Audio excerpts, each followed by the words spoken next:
And today, my husband Nathan and I have decided to do something a little bit unhinged. We're going to be riding every single tram line from start to finish in our new home in Gothenburg, Sweden. After leaving the United States 6 months ago now, we're pretty sure this is the best way that we can learn about our new city. There's 12 lines in total, and because Gothenburg isn't the biggest city, we figured it wouldn't take that long. But we couldn't have been more wrong. So it's the official start of our tram day. It's gonna be great. Yeah? I'm looking forward to it. Yeah, we're gonna go see some things that we haven't seen before. What are you most excited about? I'm excited to see what's the end of Mölndal. Mölndal? Mölndal. Is that how you say it? That's how you say it. We're still learning. And we're still learning. I think we're gonna get lost.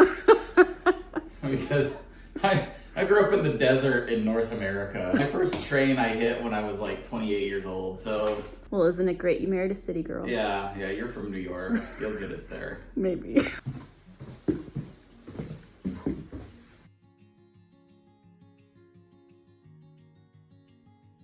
For the size of the city it is, Gothenburg has an extremely comprehensive transit system that spreads out from the city center like an efficient web of bus, ferry, and tram lines. When you live here, you have the option to buy longer passes through Vast Traffic, which is the city's transport agency. We opt for the 3-month pass that includes the wide area of Zone A for just over 2,300 SEK, or around $80 a month US. We've found the cost to be extremely reasonable, especially on days like today, where even though we'll be traveling quite far, everything you see is still within Zone A. Unlike the transit I've encountered in other major metropolitan areas, I find Gothenburg's tram system to be extremely relaxed for how efficient it is. So let's see if that holds true for today's outing. Well, we missed our first train. We're change of plans. Walking to the next stop. Walking to the next one. Very city experience. Yeah. So here we go.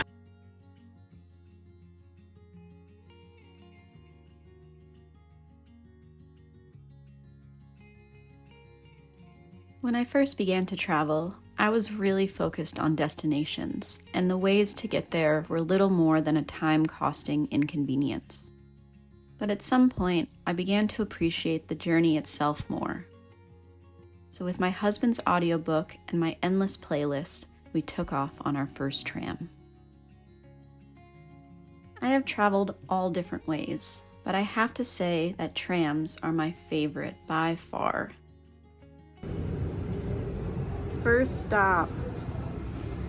Big subways, fast-moving trains, hectic on-off tubes that shoot you from place to place in a frenzy. They definitely serve their purpose in larger cities.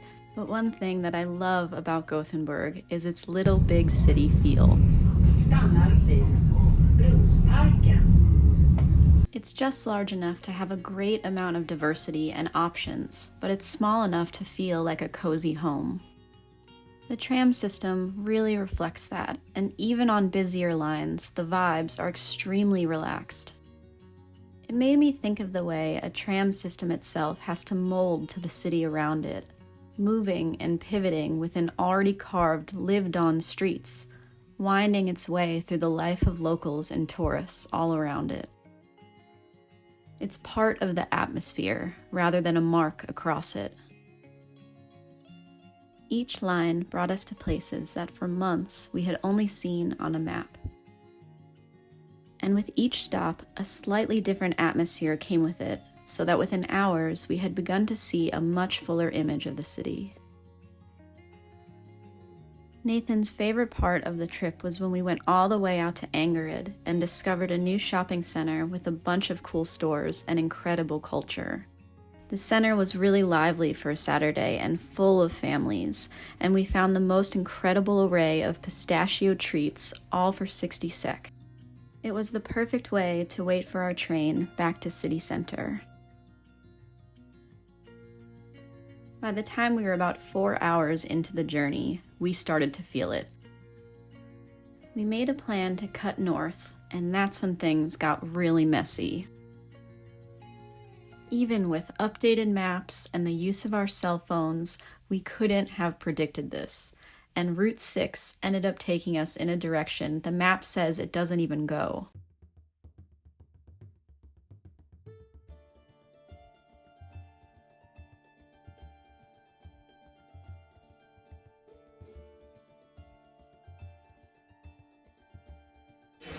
We made it to the bar.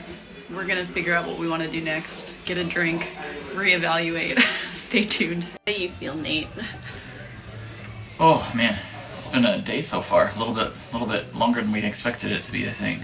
Yeah. I think we still got 1 or 2 to go. I think a few more than that. Yeah. It is very awesome here. But once we had a moment to pause, we realized how much we were enjoying the process of silent observation as our new home moved around us. So we decided to continue on for the last few trams of the day. As we moved from line to line, I really started to notice the tiny details of the rides themselves. Every tram felt like its own little world. You would watch people step on, fill the space, sit in silence or conversation, and then slowly disappear again at the next stop. It's this constant cycle of empty to full and back to empty, over and over again. Witnessing each train from the beginning to the end of the line made me consider the life of a train and those who run it, watching the ebb and flow of strangers in passing as the day wanes on until the night falls over the much quieter city. My favorite part, by far, was the end of each line, where nature became much more abundant and we had the cars all to ourselves. Nästa Komettorget. Ängkolplats. The peace and stillness once the tram had reached its final destination, only to turn around to head back to civilization, made me think of a time when the world was much bigger, and the end of train tracks meant the beginning of the great wide open. By the time dusk was setting in and our slight beer buzz was wearing off, we were more than ready to call it a day. But despite how hectic at points the day had been, we were both ultimately so relaxed by all the new places that we had been carried to. The way these trams wind their way through the city itself makes them almost like arteries of a massive living being, and spending the day gazing out windows at that life gave us a new respect for the beauty and diversity of this big little city we now call home. So by the end of the day, our adventure had become more of an adventure than we could have ever asked for. In reality, we didn't just ride tram lines. We saw the way a city ran and all of the beautiful people within that. So for any locals or travelers who were planning on coming to Gothenburg, we have our favorites. So mine was the 5 line. I loved the 5 line. It took me a place I'd never been. It's kind of out there if you look at the map on its own little journey where so many of the trams are more joined with other trams. The 5 is its own thing. I don't like crowds and I really enjoyed the more relaxed feel of that tram, at least when we were on it. Whereas Nate doesn't mind crowds as much and he loved the trains that took us out to Angered, and I think that's how you say it, and the shopping center out there and all of the beautiful like multicultural representation, the amazing food that we got. He loves his snacks. Can't blame the guy. And then he also really enjoyed that maybe you can tell me what it is, but that really long graveyard that you pass when you're on the 7 or the 11. So yeah, I love it, my spooky man. We saw thousands of people crossing paths and then all moving on to their respective lives. And at the end of the day, I think what's so fascinating is how focusing so much on the journey itself made me realize how important it is, all of the people that we do meet. There is so much world out there for all of us to see, and it doesn't have to be this massive adventure. You know, you don't have to get on a plane or go across the world or over an ocean. The adventure can be right outside your door if you just change your perspective on it.